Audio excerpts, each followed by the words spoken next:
problem with taking our notes on computers. I really want papers to shuffle when I get over here, you know? Like, I want to sit down and just, like, take this stack of papers and be like, We'll get the production studio on it. All right, hello. Welcome everybody. Boom. Yep. Day 2. Day number 2. Yeah, the big one. This is just it. like every other day. All right, we have some fun content for you. I was just going to make sure that we're actually going live here on the page. Seems like it's happening. Nice. That's exciting. Cool. We're live. It happened. So, yesterday we covered the deal that we ran for Float On in order to just try to bring in some extra revenue, do some good while we've been closed. And today we wanted to cover another topic related to a lot of people who are deciding to, temporarily close up their float centers. Memberships. This is the big one. The big M. That's the big M. The big, other than marriage, that's the second big M. Yeah, and in murder. your lives. And murder. So yeah, this is the third big M, really. Hopefully. And mortadella sandwiches. So really the fourth big M, I would say. I'd put it in that order. So memberships, obviously, it's just a big thing to decide what to do. You want to be nice to your members. They're this lifeline of recurring revenue coming in, but you're closed, so you're not running floats. So should you keep charging your members and keep them stockpiling floats? Should you pause your memberships? Should you give them some kind of incentive? Like, what's the right decision to do here? Yeah, and it can be kind of an interesting one. Like, unlike these other deals and stuff that we talked about yesterday and that people are running, there's like a couple things you know about your memberships, which is one, these are probably your biggest float enthusiast customers already, right? Like, they're the people who are floating often enough with you that they have a membership. And you already have them on some sort of automated billing system. Like, it is kind of the best, like, easiest sort of lifeline that you could have to keep bringing in enough money to pay rent and cover utilities and actually try to maybe not be losing money while you're closed and hopefully just kind of breaking even. Wow, it just started hailing here, so I'm pretty sure that's a good sign. It's true, yeah, we have a view out our dining room window. Yeah, it just started, like, pouring and hailing. No cool. locusts yet, but we'll see. So I thought it might be good just to talk about what we see people are doing. There's been some conversations going on the Flow Collective and people sending out emails, including what they're doing with their memberships. And it's kind of all across the board in terms of what people are doing in terms of how they're responding to dealing with memberships while they're closed. And on one end of the spectrum is just pausing all your memberships. And some people have definitely been doing that. Like, hey, I'm not going to be open. I don't want to charge my members while I'm not open, and I'm just going to pause their memberships until we open back up. And I'd say, like, by default, that's not a bad thing to think about. But, unfortunately, like, while we're closed, float centers, too, are going to be struggling. And it is hard, I think, for a lot of people to just give up that full amount of membership revenue that they have coming in every month.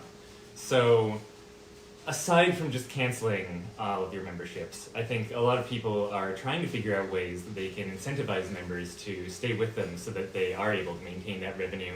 And so they don't feel like they're taking advantage of people too, is the other half of this, right? Like, you want members to stay with you, but not just because they forgot to cancel their membership in the midst of all of this insanity. Like, hopefully it's because they want to support you and they're actively deciding to maintain their membership. And I think it probably, there's something to be said about the different, like, types of memberships that people have and how that is going to probably change the types of decisions that you're making, right? Like, there are centers that have people on, like, 4 float a month or, like, maybe 8 float a month memberships. Like, that's kind of a different decision. Like, it just feels a lot shittier to like, just leave someone on an 8 float a month membership, especially if you have, like, oh, your floats expire in a month, and you have, like, all these rules set up to really encourage people to, like, be floating in the moment as they collect them. Like, that's kind of a different decision than when you have a membership that is kind of like our structure, where it's you just get 1 float a month and then you can purchase additional floats for a discount past that. It's like a lot less pressure to feel like, okay, well, you're going to have this 1 credit that gets charged and you can use it later and it doesn't expire. Like, what it means to leave someone's membership on, I think can just be very different from place to place. For sure. And so for us and for places that do just one float a month, I think it is a little easier to have people maintain that. You know, for some people it's like $39, for some it's $60, for us it's $54 per month is what we charge. And, you know, fortunately, we emailed all our members when we were closing, we told them that we were closing, just to inform them. And shockingly few of our members actually ended up canceling their memberships, which is really cool. So again, membership structure has, I think, a lot to do with that. But I think I was just looking this morning, just roughly, and I think it's probably somewhere in the like 15 members or so that have turned off their memberships with us so far, out of like 275 or so that we kind of went into all of this with. So not too bad, all said. Like it turns out even without pausing memberships, without offering an incentive, that can work well. We'll talk about that in a second, though, and things that I guess we did specifically at Float On. But that strategy seems to work for a bunch of people. I mean, I was reading stuff from different float centers, and it seems like there's been a range of people sending out some type of communication to their members, asking them to keep their memberships. Anywhere from just saying something casual like, hey, you know, like, we'll be back open soon, you guys can keep floating with us, to like actually just saying like, hey, like, you are kind of the support that we'll need to get through this, and we're happy to like cancel your memberships if you like, but please consider leaving them active to help us kind of get through this. And it seems like the response has been pretty positive to that. Like a lot of places have talked about very, very few, if like any of their members actually canceling.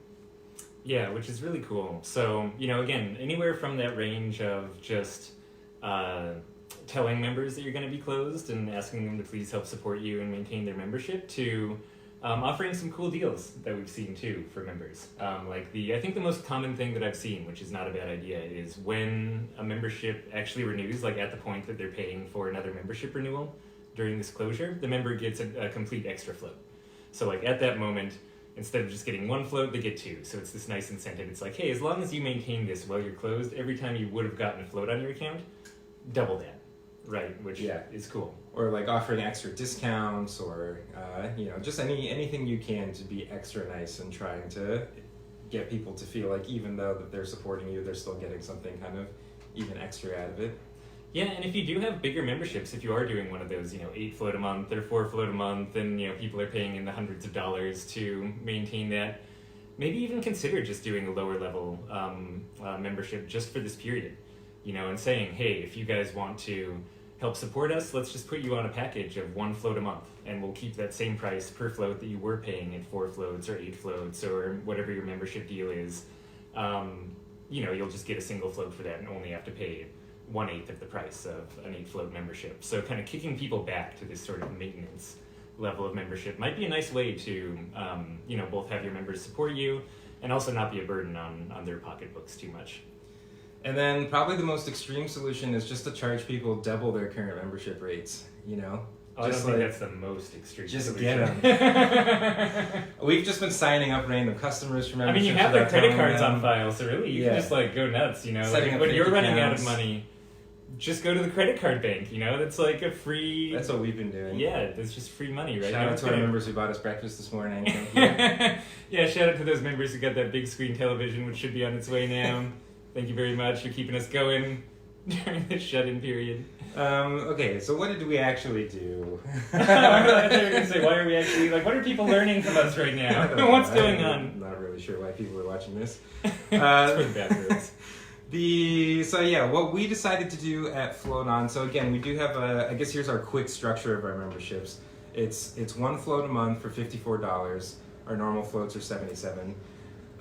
You can purchase any additional floats for that same amount, and there's some extra perks like you can bring friends in and stuff for that same amount. None of those floats expire, so they do just keep rolling over that one a month that you get. And if you float more than 6 times in a single month, like a calendar month, you get unlimited free floats for the rest of that calendar month. You go Super Saiyan. Yeah, so that's our basic structure. And like we mentioned, we decided not to just automatically suspend everybody's memberships. Instead, we sent out an email and just said hey, we need to shut down, and your floats will be there on the other end of this, and thank you for supporting us. And similarly too, because we have that weird rider of the going unlimited after 6 floats, We also just made sure that our members understood that their counts toward that unlimited status would be there waiting for them when we opened back up too, and we were going to be generous with deciding to apply those, right? So it was about halfway through the month that we closed, and some people were at like 5 floats, they're 1 float away from going unlimited. And we're kind of like, hey, even if we open up like the first of next month, you know, you'll that whole count from the first half of the month, you'll have this entire other month to apply it to. So again, just being kind of like nice wherever we could with the little details and the nitty gritty of people's memberships. Like we kind of just like brainstormed. It's like, other than having them not pay us money, where can we be nice to really just encourage them to stay on? So that was one little boost, and then we also tied it in with the promotion that we talked about yesterday, the kind of get one, give one, where anyone who buys a float with us right now will donate a float to the kind of medical community when we're back up and running. And we included our members' renewals in that. We said any membership who renews during this period, we're going to count that and apply that towards this. And that also seemed to work well. We actually had one member call and donate 3 credits off of her account towards that pool. Just said, hey, I got 3 credits, just take those and add them to your kind of medical donation pool. So, which is so cool. And of course we matched that because essentially she already purchased those floats. So, and we're donating 1 float per float purchase during this period. So she donated 3, we threw an extra 3 in the pool, so she got to, in the end, contribute 6 floats towards medical workers, which made her feel really good. But yeah, you know, it's another one of those things where I'm honestly just so glad to be in the float industry right now. Like, I'm sure for other industries that have members but aren't as conscious, or like their end product doesn't have people act more empathetically and thoughtfully towards other human beings. You know, we kind of like train our members through just floating to be nicer human beings, and at this point it kind of comes back and is really paying off. Like, people have honestly been so incredibly supportive. We've gotten none that I've seen come through for negative reactions to this stuff. Just a bunch of people being grateful that, you know, we're taking the steps we are and being happy that we exist, and just a bunch of kind words. So as you go into this scary realm and unknown realm for a lot of us of thinking what to do with your entire membership base, just know, you know, across the world and especially for us here at Float On, our members have just been really nice the entire time. So you might actually have at least pleasant surprise coming on that front. Something that we did not do was we didn't go kind of that extra step and add some like serious kind of incentive onto our memberships right now in terms of actually just like doubling the floats that they're accruing or something like that. And we did talk about it, and one of the reasons that we decided to not kind of roll that out was partially because it seems like this is likely to go on longer than I think everyone was thinking, especially at the time that we closed down.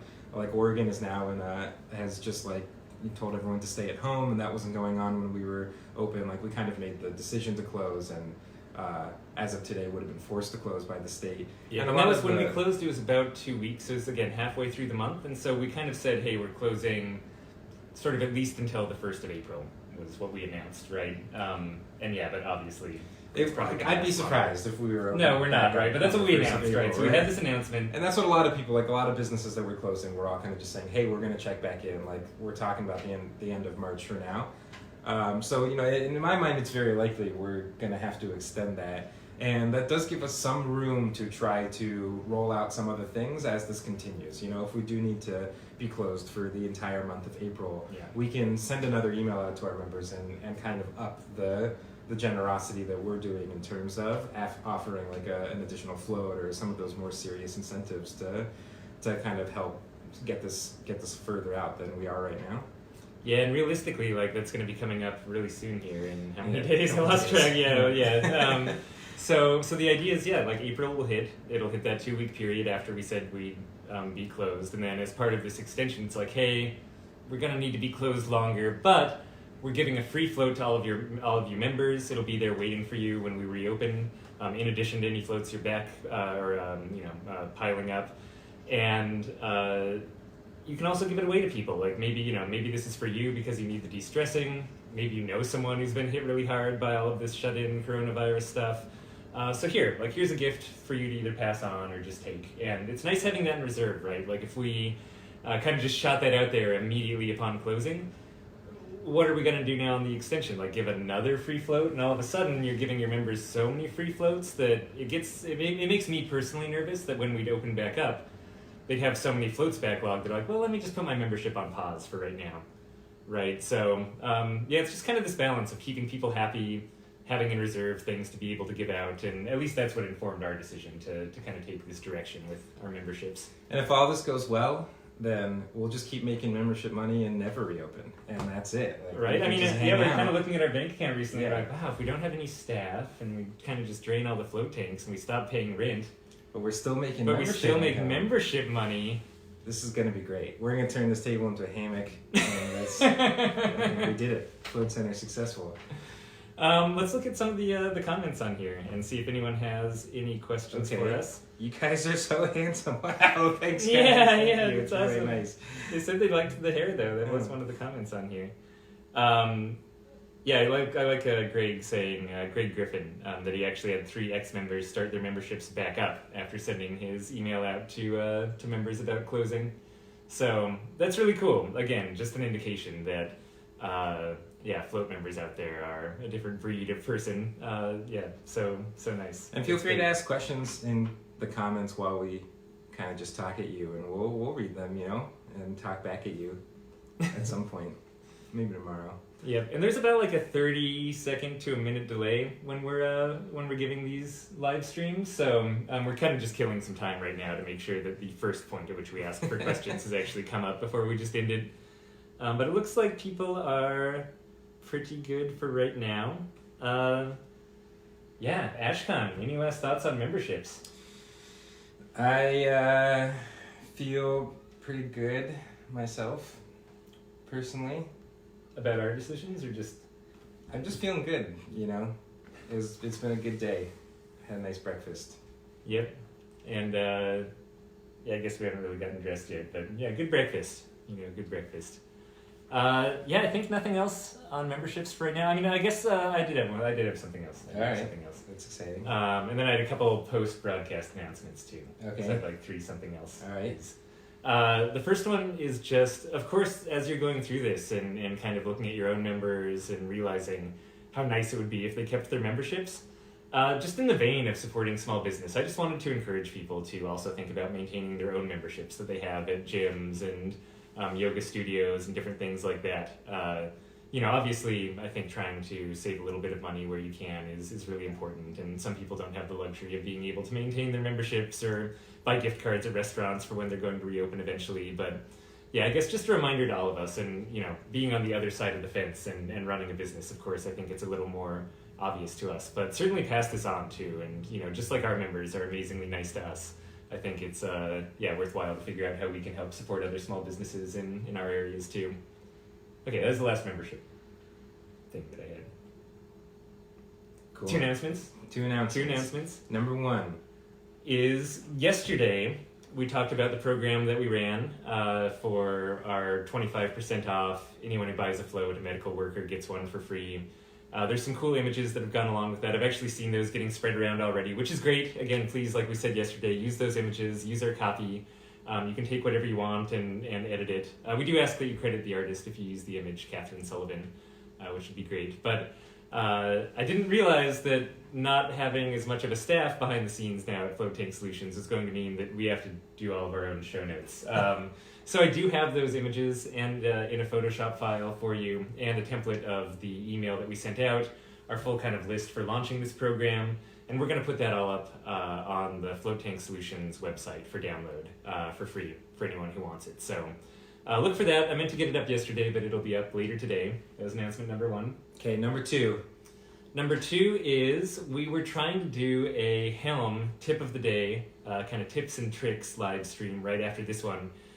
And it turns out that Facebook live stream just kind of sucks for screen sharing, at least with the kind of setup that we have. And it was super laggy and cut off halfway through. So we're switching to just doing pre-recorded content for the Helm videos. But those are going to be going up every weekday as well. So just a little Helm tip of the day. In case you want to spend 3 to 5 minutes just learning about a new portion of Helm you might not have found before. And we're going to try to focus those as well on things that you can do to kind of tune up your Helm even while you're not up and running, so that the system can be all nice and set up even better when you start doing floats again. Yep, and today's is already up, so head on over to Helmbot. That's just the Helmbot page on Facebook, and you can see the Helm tip of the day up there for you to view. And that's it. That was my final thoughts, my last two announcements. Okay. And yeah, hopefully some of you are enjoying this from bathrobes in the comfort of your own homes, you know? Stay healthy out there. Be We'll see well. you tomorrow. Yeah, send in questions. And that's it. I guess cut the live stream. Yeah, all right. I'm going to turn it off. Thanks, everyone.